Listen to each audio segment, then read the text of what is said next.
Hello दोस्तों, एक बार फिर से स्वागत है आपका अपने प्यारे चैनल मोटर जोन पे। और मैं हूं आपका साथी संजीव स्वामी। तो दोस्तों, आज मैं आपको बताने वाला हूं कैंटीन से अगर आप कोई भी व्हीकल परचेज करते हो सीएसडी कैंटीन से, तो उसका क्या प्रोसेस है, क्या एलिजिबिलिटी है, कितना आपको डिस्काउंट वगैरह मिलता है। तो वो सारी बातें करेंगे हम आप इस वीडियो में। तो आप वीडियो को एंड तक देखना। और उससे पहले अगर आपने चैनल को दोस्तों सब्सक्राइब नहीं कर रखा है तो मेरी एक रिक्वेस्ट है, आप चैनल को सब्सक्राइब कर लेना।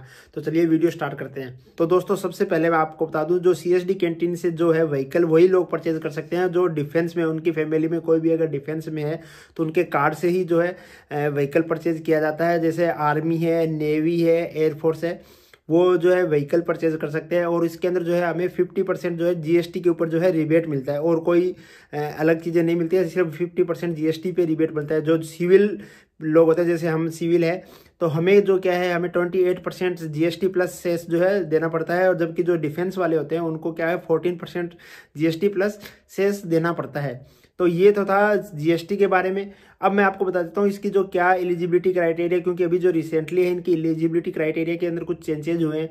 तो हम बात कर लेते हैं क्या क्या एलिजिबिलिटी क्राइटेरिया है। तो दोस्तों, सबसे पहले हम बात करते हैं एलिजिबिलिटी के अंदर। अगर जो ऑफिसर रैंक के होते हैं, जिनकी पे स्केल जो है 10 या उससे अबव की जो पे स्केल होती है, वो उनकी अगर मैं बात करूं तो उनके लिए एलिजिबिलिटी होती है 15 लाख तक की। और ये जो 15 लाख रुपए एलिजिबिलिटी है, ये एक्सक्लूड शोरूम है। एक्सक्लूड शोरूम मतलब जो जीएसटी हमें जो एक्स शोरूम प्राइस बताया जाता है शोरूम्स पे, वो इंक्लूड जीएसटी होता है। 28% जीएसटी प्लस सेस जो है इंक्लूड करके जो बताया जाता है। तो आप ये मान लो कि उस गाड़ी को अगर बेस प्राइस की बात की जाए तो उस गाड़ी का जो बेस प्राइस है वो 15 के आसपास होगा। अगर उसका एक शोरूम प्राइस हमारे जो नॉर्मल सिविल के लिए वो 20 या 21 लाख की होगी, तो उसका जो बेस प्राइस है वो 15 लाख के आसपास होगा। तो वो अब मैं बात करूँ वो गाड़ी कब खरीद सकते हैं, तो उसका कोई टाइम लाइन नहीं है। वो कभी भी, जैसे ऑफिसर स्केल में आए, वो कभी भी गाड़ी परचेज कर सकते हैं।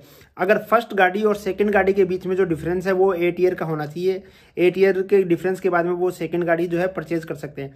उसके तो सेकंड आता है जेसीओ। जो जेसीओ की रैंक होती है, जूनियर कमांडिंग ऑफिसर्स वाली रैंक है, उनकी अगर सेकंड वो पोजीशन आती है, उनकी अगर बात करें तो उनका जो पे स्केल है 7 से लेकर 9 तक का जो पे स्केल है, उसके अंडर जो आते हैं उनके लिए एलिजिबिलिटी क्राइटेरिया है अप टू 7 लाख तक का, एक्सक्लूड जीएसटी। जीएसटी को हटा के जो है इनका जो क्राइटेरिया है वो है 7 लाख तक का। ये गाड़ी है वो अपने सर्विस टाइम में 3 बार ले सकते हैं, एक जेसीयू के अंदर, एक ऑफिसर स्केल के अंदर, और एक रिटायरमेंट के टाइम पे भी ये गाड़ी ले सकते हैं। तो इन तीनों टाइम पे गाड़ियों के बीच में जो डिफरेंस है वो हमारा होना चाहिए, 8 ईयर का गैप होना चाहिए मिनिमम। और अगर फर्स्ट टाइम ये गाड़ी लेंगे तो उस समय इनकी सर्विस को 5 ईयर होने चाहिए, तभी ये गाड़ी लेने के लिए एलिजिबल होंगे।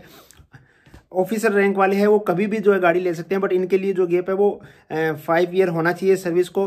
और दोनों में ही जो गाड़ी के दो गाड़ियों के बीच में जो डिफरेंस है वो 8 ईयर्स का होना चाहिए। और अगर मैं नेक्स्ट बात करूं, जो सूबेदार, नाइक और उनकी जो होती है, उनके लिए अगर बात करूं तो उनकी जो 3A से लेके 6 तक की जो पे स्केल की जिनकी रैंक होती है, उनकी अगर हम बात करें तो उनके लिए एलिजिबिलिटी क्राइटेरिया होता है गाड़ी का 6 लाख बिफोर जीएसटी जो है 6 लाख तक की गाड़ी जो है वो परचेज कर सकते हैं।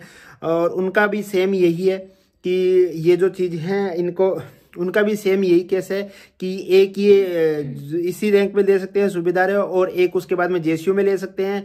प्रमोशन हो गया तो जेसीओ में भी ले सकते हैं, उसके बाद में जो रिटायरमेंट में भी ले सकते हैं। बट इनका भी एक कंडीशन है कि अगर इनको सर्विस को 5 ईयर कंप्लीट होने चाहिए, तभी जो है ये गाड़ी जो है परचेज कर सकते हैं। उसके बाद में फर्स्ट गाड़ी और सेकंड गाड़ी के बीच में जो डिफरेंस है वो सेम इन्हीं के लिए भी एप्लीकेबल है, 8 ईयर्स का जो गैप है वो होना चाहिए। तो दोस्तों, ये तो हो गया तीनों रैंक के लिए। मैंने आपको बता दिया कि क्या क्या एलिजिबिलिटी क्राइटेरिया होता है और कितनी जो है प्राइस तक जो है ये गाड़ी परचेज कर सकते हैं। तो अब आता है कि इसका प्रोसेस क्या है। तो चलिए अब मैं आपको बता देता हूँ इसका प्रोसेस क्या है। तो दोस्तों, अब हम बात करें इसके प्रोसेस की। तो दोस्तों, अभी मिनिस्ट्री ऑफ डिफेंस ने एक वेबसाइट लॉन्च की है, asd.csd.india.com। उस पर जो है आपको जाना होगा, वहाँ पे जाके आपको जो है लॉगिन करना होगा अपना। तो उस वेबसाइट पे जाके आपको दोस्तों एक अकाउंट क्रिएट करना होगा। उस अकाउंट के अंदर आपको जो है जॉब आईडी कार्ड, आधार कार्ड, सर्विस कार्ड या फिर जो ग्रोसरी कार्ड होता है वो आपको जो है उसके अंदर जो लगाना होगा। उसके बाद में क्या है, इसके अंदर जो है उसके बाद में आपको इसके अंदर सारी डिटेल्स भर के, जो आपकी पोस्ट वगैरह है, कौन सी चीज़ें चाहिए, क्या क्या चीज़ें चाहिए, वो सारी चीज़ भर के आपको एक क्रिएट अकाउंट ओपन करना है। तो वो सीनियर ऑफिसर के पास जाता है वैलिडेशन के लिए। वैलिडेट होता है, वहाँ पे जाके कुछ दिन लग जाते हैं, उसमें हफ्ता 2 हफ्ता लग जाता है। और उसके बाद में जो वैलिडेट होके जब आ जाता है अकाउंट, उसके बाद में क्या करना होता है आपको। तो दोस्तों अकाउंट क्रिएट करने के बाद में आपको जो है डीलरशिप से कनेक्ट करना होगा। और डीलरशिप पे आपको जो है कनेक्ट करने के बाद में आपको डीलरशिप से ये पूछना है परफॉर्मा ऑफ इनवॉइस जो डीलरशिप देंगे उसके अंदर जो है आपको उसका क्या प्राइस वो ऑफर कर रहे हैं, वो भी आपको चेक करना है कि जो वो प्राइस डीलरशिप ऑफर कर रही है वो और जो कैंटीन का जो प्राइस है वो सेम हो रहा है, मैच हो रहा है या नहीं। वो जो CSD का प्राइस है वो दोनों आपको देखना है कि वो मैच हो रहा है नहीं हो रहा है। उसके बाद में जो है आपको ये देखना है उसका मॉडल, उसका PO नंबर जो आपको लेना है, उसका चेसिस नंबर वगैरह, वो सारी चीज़ें हैं जो आपको डालनी होगी। और एक चीज़ और ध्यान रख लेना, पहले आप ये चेक कर लेना कि जिस वेरिएंट के लिए आप जो है परचेज कर रहे हो डीलरशिप से, वो डीलरशिप पे अवेलेबल है या नहीं है। कई बार क्या होता है कि हम पेमेंट दे देते हैं, फुल पेमेंट हो जाती है, आगे पेमेंट का प्रोसेस बताऊंगा, फुल पेमेंट भी हो जाती है बट डीलरशिप के पास गाड़ी नहीं आती है। तो एंड ऑफ द डे आपको जो चेसिस नंबर वगैरह चाहिए होता है, तो इसलिए आपको जो है उसके अंदर सारी डॉक्यूमेंट्स जो है वो परफॉर्मा इनवॉइस और परफॉर्मा प्राइस चेक करना है। उसके बाद में डीलरशिप के ऊपर आपको जो है प्राइस मैच कर लिया आपने। उसके बाद में वेरिएंट वगैरह जो है अवेलेबल है या नहीं डीलरशिप पे, कब तक जो है वो उसकी डिलीवरी देंगे, ये सारी चीज़ें आपको जो डीलरशिप से मैच करना होगा। तो दोस्तों आपने क्या किया, गाड़ी की डिलीवरी वगैरह ले ली, मॉडल वगैरह सेलेक्ट कर लिया, प्राइस वगैरह सेलेक्ट कर लिया।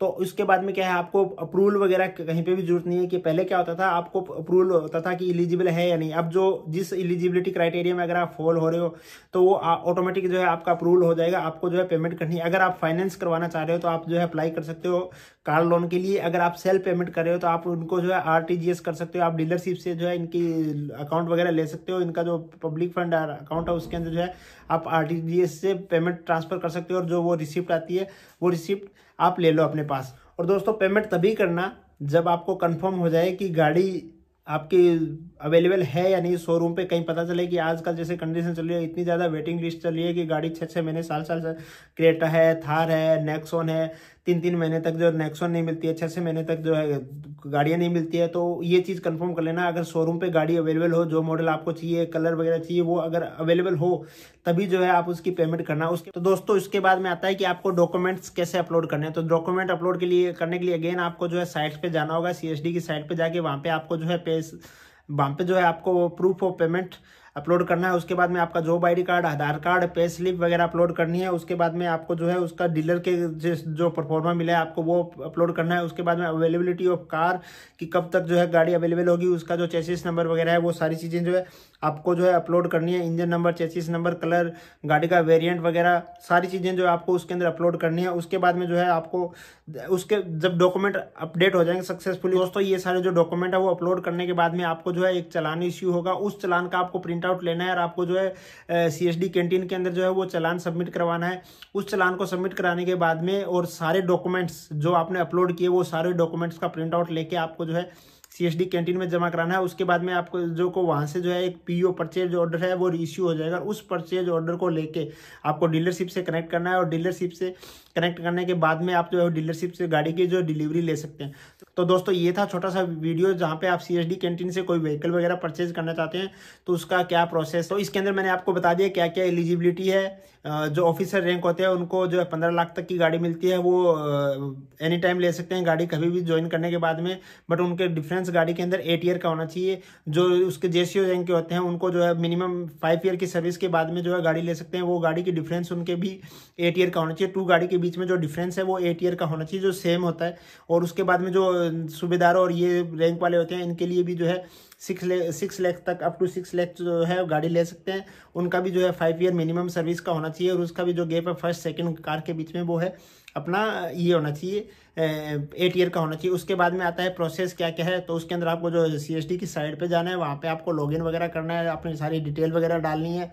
और उस डिटेल को डालने के बाद में जो है आपको जो एक वेरिफिकेशन आ जाएगा, उसके बाद में आपको डीलरशिप से इन्वॉइस लेना है। और इन्वॉइस लेने के बाद में आपको जो है पेमेंट करनी है। पेमेंट अगर आप फाइनेंस से कर रहे हो तो आप कार लोन के लिए अप्लाई करो, अगर आप सेल्फ कर रहे हो तो सेल्फ RTGS कर लो। उसके बाद में कुछ डॉक्यूमेंट्स होंगे, वो डॉक्यूमेंट्स जो है आपको अपलोड करने हैं। अपलोड करने के बाद में आपको एक चालान इश्यू होगा, वो चालान आप CSD कैंटीन में जमा कराना है और उससे आपको जो परचेज ऑर्डर मिल जाएगा। तो दोस्तों ये था मोटा मोटा प्रोसेस जो CSD कैंटीन से कोई भी व्हीकल वगैरह अगर लेना है आपको तो मैंने डिटेल बता दी। तो आपको ये वीडियो कैसा लगा मुझे कमेंट करके जरूर बताना दोस्तों। अगर आपने अभी तक चैनल को सब्सक्राइब नहीं किया तो चैनल को सब्सक्राइब कर लेना। और दोस्तों अगर आपने अभी तक गिव अवे में पार्टिसिपेट नहीं किया तो गिव अवे में पार्टिसिपेट कर सकते हो, आप वीडियो जाके देख सकते हो। और अगर आपको किसी को कोई ओनरशिप रिव्यू वगैरह करवाना है तो आप करवा सकते हो। अभी तो मेरा एक्सीडेंट हुआ है तो 1 महीने तो हम कुछ नहीं करेंगे, उसके बाद में जो है ओनरशिप रिव्यू स्टार्ट होने वाले हैं, तो वो भी जो है आप करा सकते हो। तो दोस्तों आपको ये वीडियो कैसा लगा मुझे कमेंट करके जरूर बताना। और दोस्तों अगर अभी तक आपने चैनल को सब्सक्राइब नहीं किया तो चैनल को सब्सक्राइब कर लेना। तब तक मिलते हैं हम किसी नए वीडियो के साथ, तब तक के लिए tata bye bye, take care.